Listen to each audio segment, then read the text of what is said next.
하나님께서 우리에게 주신 말씀은 갈라디아서 4장 1절에서 11절까지 말씀입니다. 제가 가진 신약성경은 305면에 있습니다. 네, 갈라디아서 4장 1절에서 11절까지 말씀 같이 합독하겠습니다. 내가 또 말하노니 유업을 이을 자가 모든 것의 주인이나 어렸을 동안에는 종과 다름이 없어서 그 아버지가 정한 때까지 후견인과 청지기 아래 있나니 이와 같이 우리도 어렸을 때에 이 세상의 초등학문 아래에 있어서 종노릇 하였더니 때가 참에 하나님이 그 아들을 보내사 여자에게서 나게 하시고 율법 아래에 나게 하신 것은 율법 아래에 있는 자들을 속량하시고 우리로 아들의 명분을 얻게 하려 하심이라. 너희가 아들이므로 하나님이 그 아들의 영을 우리 마음 가운데 보내사 아빠 아버지라 부르게 하셨느니라. 그러므로 내가 이후로는 종이 아니요 아들이니 아들이면 하나님으로 말미암아 유업을 받을 자니라. 그러나 너희가 그때에는 하나님을 알지 못하여 본질상 하나님이 아닌 자들에게 종노릇 하였더니 이제는 너희가 하나님을 알 뿐 아니라 더욱이 하나님이 아신 바 되었거늘 어찌하여 다시 약하고 천박한 초등학문으로 돌아가서 다시 그들에게 종노릇 하려 하느냐. 너희가 날과 달과 절기와 해를 삼가 지키니 내가 너희를 위하여 수고한 것이 헛될까 두려워하노라. 아멘. 네, 오늘 이 말씀으로 종입니까 아들입니까 이런 제목으로 말씀을 좀 나누기를 원합니다. 이제 우리 주전도사님이 율법과 믿음에 관한 설명을 하면서 로마 귀족의 자녀를 어떻게 키우고 어떻게 하는가 그런 문화를 좀 소개했는데 오늘 시작도 그 말씀이 계속 이어지고 있는 것 같습니다. 로마 시대 귀족들이 이렇게 했답니다. 자기 자녀들을 어렸을 때 교육을 위해서 파이다고고스 초등교사라는 그런 그 명분을 가진 종에게 그 아들을 맡긴다고 합니다. 이들은 4장 2절에 나오듯이 이게 후견인이나 청직이라고도 이렇게 불렸습니다. 이 주인으로부터 이 초등교사 또 후견인 또 청지기 이렇게 임명을 받은 이 종은 주인의 아들에게 이제 의복이라 식사라든지 예절 그 당시에 관습 여러 가지들을 가르친다고 그러죠. 그런데 말을 안 들으면 매를 들고 때려서라도 복종하게 만들 권한을 주었다는 것입니다. 그러니까 성년식을 하기 전까지는 법적으로 이 아들이 주인의 아들이지만은 또 아버지의 모든 것을 상속할 권한이 있지만은 그러나 어렸을 때 삶은 종과 다름없이 그렇게 대우하고 그렇게 키웠다는 것입니다. 1절 말씀이 그것을 말씀하고 있는 거예요. 종과 다름이 없다고 이렇게 이야기를 합니다. 바울이 이런 문화 간섭을 차용을 해가지고 그것을 보고 이렇게 율법이 예수님이 오시기 전까지는 초등교사 역할을 한 것이다. 그 이야기를 하고 있는 것입니다. 근데 성년이 되면은 다시 말하면은 때가 이르러서 예수님이 이 땅에 다시 오시면은 예수님이 오시면은 율법의 역할은 이제 끝나고 예수님을 믿는 믿음을 통해서 구원받는다는 그 복음의 진리 그것을 이제 1절에서 4절 말씀을 통해서 잘 설명해 주고 있는 것입니다. 이 아들이 성년이 된 후에도 이 초등교사가 계속 매를 휘두르면서 그렇게 통제를 하려고 하면은 아주 이상하게 되어버리잖아요. 그죠? 질서에도 안 맞고. 그러니까 로마 귀족의 아들이 성년이 되면은 이 아들은 이제 이전에 입던 옷을 싹 다 벗기고 새로 아주 멋지고 이렇게 아주 귀한 그런 옷을 입힙니다. 그리고 나서 이전에 아이를 매로 다스렸던 이 초등교사, 후견인, 청직이라고 불리는 이 종도 이제 이 아들을 주인으로 대우를 한다는 거예요. 그러니까 자신의 주인으로 그 앞에서 공손하게 예를 갖추는 거예요. 이제 거꾸로 그 아들이 이 종을 다스린다는 것입니다. 그러니까 율법이 이제는 예수님의 십자가 복음의 자리를 내주고 예수님의 십자가 복음이 진정한 주인이 된다는 이야기입니다. 그래서 갈라디아 교회 사람들은 당시에 문화니까 이런 바울이 이것을 잘 설명했을 때 이해를 잘 했을 것이라는 것이죠. 그래서 이렇게 그것을 차용해서 쓰고 있습니다. 그런데 가만히 보니까 지금도 예수님의 복음을 믿고 나서도 우리 중에서도 자신도 알게 모르게 율법적인 이런 신앙생활을 하는 분들이 참 많이 있다는 것을 우리가 보게 된다는 것입니다. 근데 율법적으로 이렇게 신앙생활을 하는 사람들의 특징이 뭔지 아십니까? 마음 가운데 기쁨이 없다는 거예요. 기쁨이 없어요. 교회 생활을 잘 하시는 것 같은데 사실은 억지로 하는 거예요. 인간적인 의리로 그냥 버티는 거예요. 그러면서 이제 섬김 생활을 잘 하는 거죠. 겉으로 봐서는 모릅니다. 근데 본인만 아는데요. 신앙생활이 즐겁지가 않은 거예요. 율법적으로 살면은.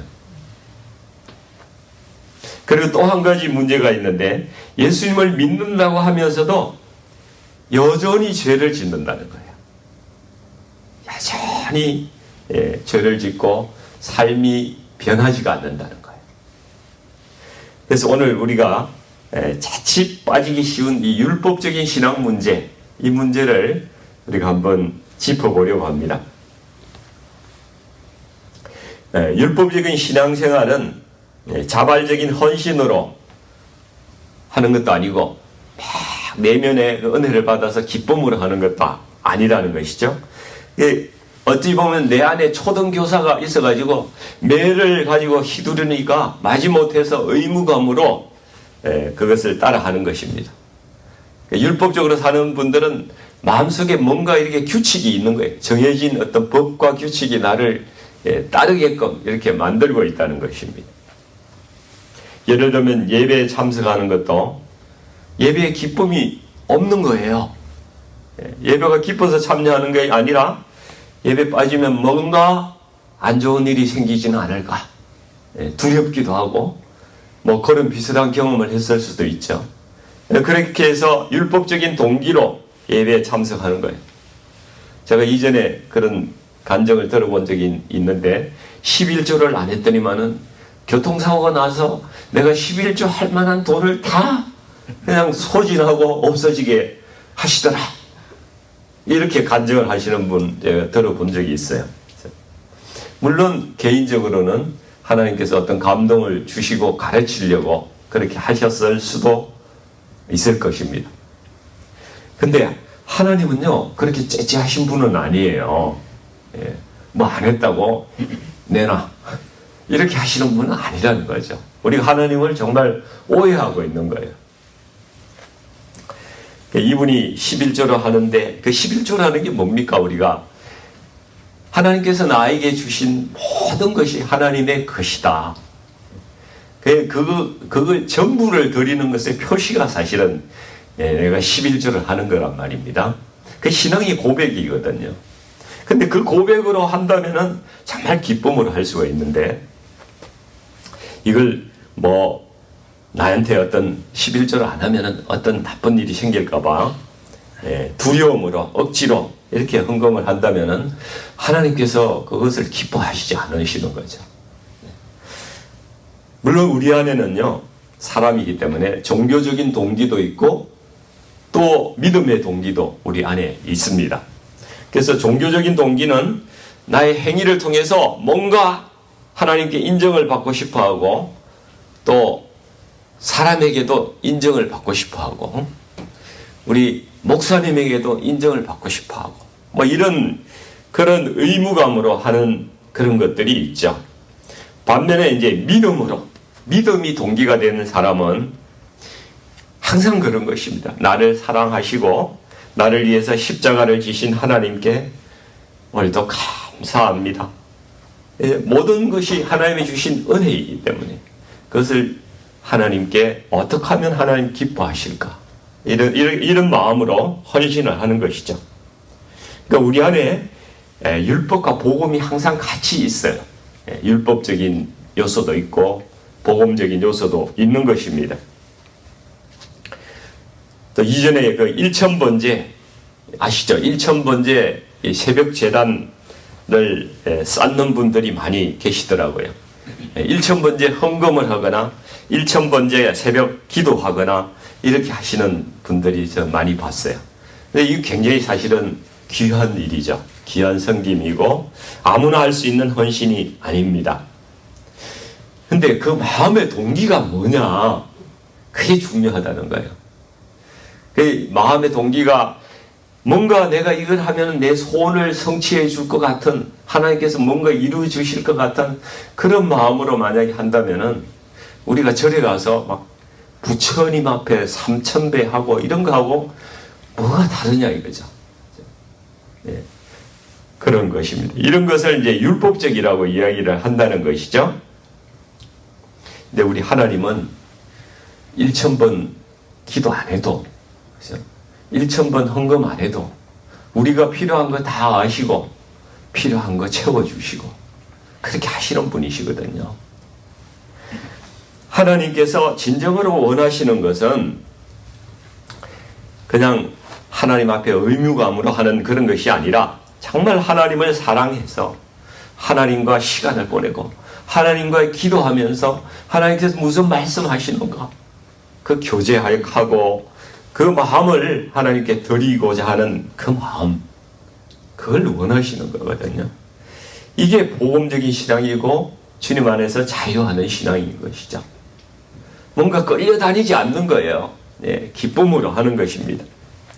우리 성도님들이 마치 종처럼 전전긍긍하면서 하나님을 두려워하면서 이런 율법적인 종교생활 여기에 이렇게 끌려다녀서 되겠습니까? 마음에 즐거움이 없는데요.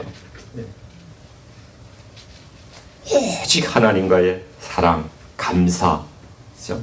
그 깊은 자유 이걸 누리면서 신앙생활을 해야 되는 것이죠. 그래서 바울이 갈라디아 성도들에게 너희가 자유를 주어졌는데 주님의 복음으로 자유가 주어졌는데 왜 또 옛날에 그 율법에 막 매를 휘두르는 우리 마음속에 막 규칙이 있어가지고 그거 안 하면 안 될 것 같은 그런 율법의 매 속에 다시 들어가서 살려고 하느냐. 너희는 아들 된 자유를 누려라. 너희는 아들이다. 종이 아니고 종이 아니다. 예. 그 말씀을 우리에게 하고 있는 겁니다. 4절 5절 말씀 한번 보겠습니다. 4절 5절 말씀. 그래서 때가 참에 하나님이 그 아들을 보내사 여자에게서 나게 하시고 율법 아래에 나게 하신 것은 율법 아래에 있는 자들을 속량하시고 우리로 아들의 명분을 얻게 하리 하심이라 말씀합니다. 여자에게서 나게 하셨다는 것은 하나님이 그 아들을 사람으로 보내셨다는 말씀이죠. 그 율법을 만드신 분이 이제 율법을 오히려 지켜야 하는 존재로 자신을 낮추어서 이 땅에 오셨다는 것입니다. 그 전지전능하신 하나님께서 왜 굳이 육신을 입고 이 땅에 오셨어야 했을까요? 다른 구원의 방법이 없었을까요? 천군 천사로 막 오셔가지고 다 그냥 말씀으로만 해서 다 구원하실 수는 없었을까요? 그게 참 비밀이죠. 우리 인간의 타락으로 인해서 우리 육신은 사단 마귀가 합법적으로 지배하는 권리를 가지고 있다는 겁니다. 이것을 합법적으로 되찾아올 수 있는 방법은 육신이 지은 죄를 육신으로 속량하는 방법밖에는 없다는 거예요. 우리 육신은 여러분 죄 덩어리입니다. 죄 덩어리. 사탄은 육신을 통해서 역사하는 거예요. 그러면서 우리를 지배하고 있습니다. 우리의 육신은요, 사탄의 놀이터예요. 우리 육신의 생각과 이걸 타고 다니면서 얼마나 우리를 가지고 노는지 모릅니다. 우리는 판판히 거기에 당하고 있어요. 그래서 우리의 육신이 살아있을 동안은요, 사단이 이 육신의 생각을 타고 우리를 지배하는데, 육신의 생각이라는 게 뭐겠습니까? 정욕과 탐심, 음란, 거짓, 뭐 이런 것들 아니겠습니까? 이것을 가지고 노는 거예요. 그래서 로마서 8장 7절에 보면은 육신의 생각은 사망이라고 말씀합니다. 육신의 생각은 하나님과 원수가 된다고 말씀합니다. 그래서 육신대로 살면은 반드시 죽는다고 하나님께서 경고하십니다. 우리가 육신대로 살면은 구원 못 얻는다는 것 말씀이에요. 로마서 6장 6절도 우리가 알거니와 우리의 옛사람이 예수와 함께 십자가에 못 박힌 것은 죄의 몸이 죽어서, 그러니까 옛사람이 죄의 몸이에요. 죄의 몸이 죽어서 다시는 우리가 죄에게 종노릇하지 아니하리 합니다. 이렇게 말씀합니다. 우리 사랑하는 성도님들이, 우리는 육신의 실체를 알아야 돼요. 육신의 실체. 육신이 십자가에서 죽어야만 다시는 죄의 종노릇을 하지 않고 우리가 사탄의 종노릇도 하지 않는다는 것입니다. 우리가 십자가 밑에 가만히 서가지고요, 육신이 죽지 않고 우리 신앙생활을 가만히 돌아보세요. 우리 육신이 안 죽는 거예요. 안 죽고 가만히 십자가 밑에 서 있기는 서 있어요. 그리고 죄 용서 받으려고 한다는 거죠.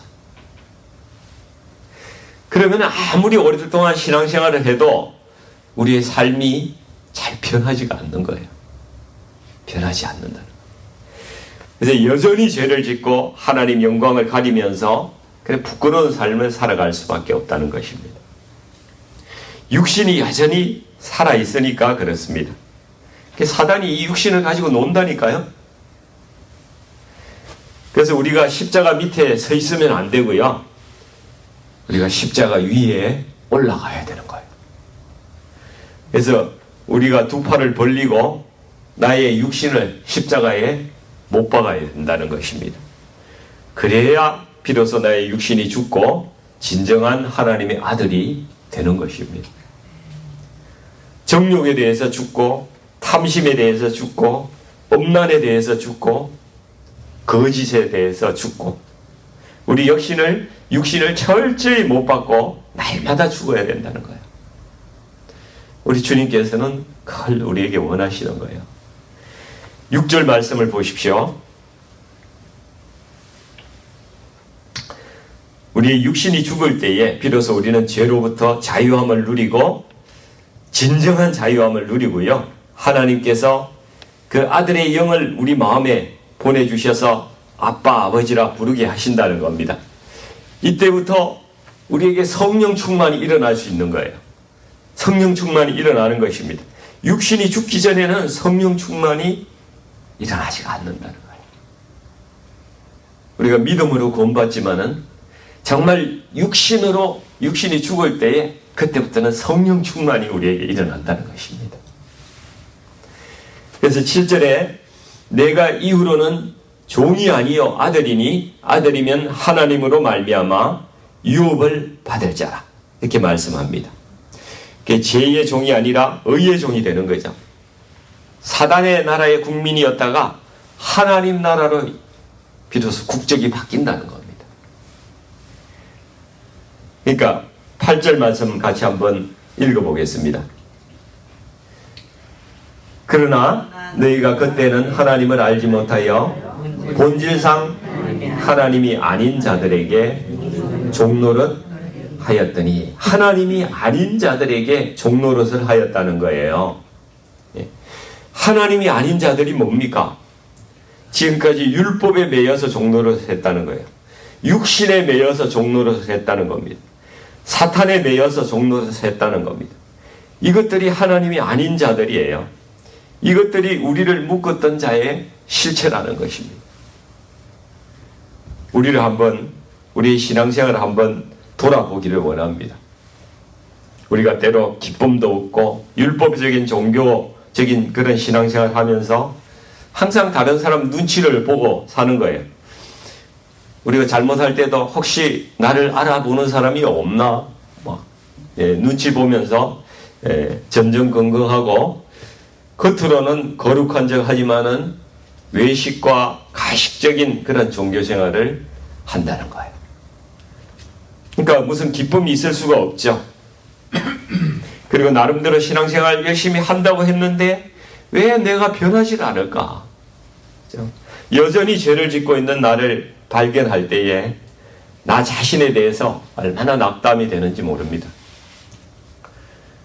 정욕과 탐욕은 여전하고 때로는 엄난하기도 한 나의 모습, 그리고 서스럼 없이 거짓말을 하고 있는 나의 모습을 볼 때에 나의 육신이 보이는 거예요. 그건 내가 아니에요. 나의 본질은 하나님께서 그렇게 만든 존재가 아니라는 겁니다. 사단이 우리를 그렇게 육신을 가지고 장난을 치고 있는 거예요. 육신의 실체를 알아야 합니다. 그래서 사단은 이런 율법적인 생각과 육신의 죄를 타고 다니면서 우리가 복음의 참 기쁨을 누리지 못하게 하는 거예요. 아들로서의 자유함을 누리지 못하게 하는 겁니다. 우리가 성령 충만을 받지 못하게 하고요. 아무런 능력과 영향력이 없는 그리스도인으로 살아가도록, 그렇게 해서 일생을 마치도록 그렇게 하는 것이 사단의 전략이라는 겁니다. 우리는 하나님의 아들이 되어야 합니다. 종이 아니고 아들이라는 거예요. 우리는 하나님의 상속자라는 거예요. 만유의 주인이 될 그러한 신분이라는 겁니다. 그러한 정체성을 가지고 있는 존재라는 것을 기억하셔야 합니다. 그래서 그렇게 누리는 첫 번째 비결은 우리가 율법에 매이지 않는 거예요. 예수님을 믿는 기쁨과 자유를 누리면서 살아가야 되는 것입니다. 하나님과의 사랑과 교제 속에 들어가야 되는 거죠. 하나님과의 관계 속에서 살아야 되는 거예요. 의무 속에 사는 것이 아니라 관계 속에 살아가야 된다는 것입니다. 사람 눈치 보지 아니하고 우리 주님과 동행하는 삶을 살아가야 한다는 겁니다. 두 번째 비결은 우리가 죄로부터 자유해야 된다는 것이죠. 그 출발점이 예수님의 십자가에 나의 육신을 못 박아 죽이는 겁니다. 날마다 나의 정욕과 탐심과 엄난과 거짓을 십자가에 못 박는 겁니다. 아침에 눈을 뜨면은요, 가장 먼저 해야 될 일은 오늘 나의 육신을 십자가에 못 박는 일부터 해야 되는 거예요. 그것부터 시작해야 되는 거예요. 그 기도를 드려야 되는 겁니다. 제가 이전에 십자가 기도라는 것을 어떤 곳에서 배운 적이 있는데 참조가 될 것 같아서 잠깐 말씀을 드립니다. 이 십자가라는 게 그냥 삼행시처럼 그렇게 하는 거예요. 십자가 이렇게 운을 한번 띄워 보실래요?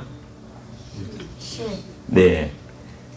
내 속에 있는 누구누구를 향한 미움을 지금 내가 십자가에 못 박습니다. 아니면 내 속에 있는 어떤 분노를 십자가에 못 박습니다.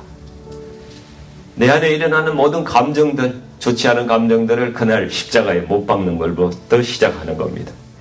두 번째, 자. 네, 자는 자백을 말해요. 그러니까 나의 육신에서 일어난 이 미움에 제가 동의한 거, 내가 아니고 내 육신이 한 짓에 대해서 내가 동의를 한 거예요. 그 미움에 대해서 내가 동의한 거, 그거 회개합니다. 나 그 이제 취소합니다. 그거 철회합니다. 이렇게 하는 것이 자백입니다. 회개하고 그것에 동의를 깨는 것이죠, 내가. 세 번째는 가. 가는 가라. Go away. 이거 이야기하는 건데요. 누구누구를 미워하는 이 마음아, 내게서 떠나가라. 내게서 떠나가라. 선포하는 겁니다. 그리고 혹시 또 혹은 하나님, 나에게서 이 미움을 멀리 가져가 주십시오. 하나님께서 다 가져가 주십시오. 이렇게 선포하는 겁니다. 그래서 십자가 기도를 가장 첫 번째는 나의 육신에서 일어나는 죄악들을 십자가에 못 박는 것이고요. 두 번째는 자백하고 회개하는, 내가 거기에 동의하지 않습니다. 세 번째는 그 죄악이 나에게 일어나는 좋지 않은 감정이 다 떠나가라, 이렇게 선포하는 그런 십자가 기도를 매일매일 하시면 좋을 것 같아요. 그래서 이전에 우리가 모두 율법의 종이고 죄의 종이고 사단의 종이었지만은 우리가 진정한 하나님의 아들이 되기를 원합니다. 그리고 만유의 유업을 상속받을 그러한 신분, 아들의 정체성을 가지고 우리가 살아가기를 원합니다. 정말 주님은 우리가 복음의 자유를 누리기를 원하세요. 우리에게 주시고자 하는 것은 주 안에서 풍성한 기쁨으로 살아가는 것을 우리에게 원하시는 겁니다. 주님은 절대로 우리가 잘못해서 조금 이렇게 잘못했다고 징계하고 벌 주는 그런 하나님이 아니시라는 것이죠. 아들은요, 아버지께 언제나 좋은 것을 구할 자격이 있는 겁니다. 아버지 주십시오. 그렇게 기도할 수 있는 것입니다. 하나님은 우리에게 좋은 것을 주시기를 원하세요. 그리고 하나님의 아들로 종이 아니라 너 종으로 살지 말아라, 아들로 당당하게 살아라, 그것을 원하신다는 것이죠. 이 복음의 능력과 자유는 복된 것입니다. 그 자유를 마음껏 누리면서 살아가시기를 이 아침에 간절히 축원드립니다. 같이 기도하겠습니다. 아버지 하나님, 우리가 예수님을 믿는 믿음으로 우리의 아버지가 되어주시니 참으로 감사합니다. 우리가 복음의 자유를 누리게 하여 주시옵소서. 먼저 본 의계인된 거듭난 하나님의 자녀가 되게 하여 주시고 아들의 권세를 누리게 하여 주시옵소서. 율법적인 신앙생활에서 우리가 다 벗어나게 하여 주시고 주님을 만난 참 기쁨과 그 성령의 충만하심 가운데에 살아가게 하여 주시옵소서. 이 세상을 변화시키는 영향력이 있는 그러한 당신의 아들로 이 땅을 살아갈 수 있도록 하나님 우리들을 인도하여 주시옵소서. 예수님의 이름으로 간절히 기도하옵나이다. 아멘.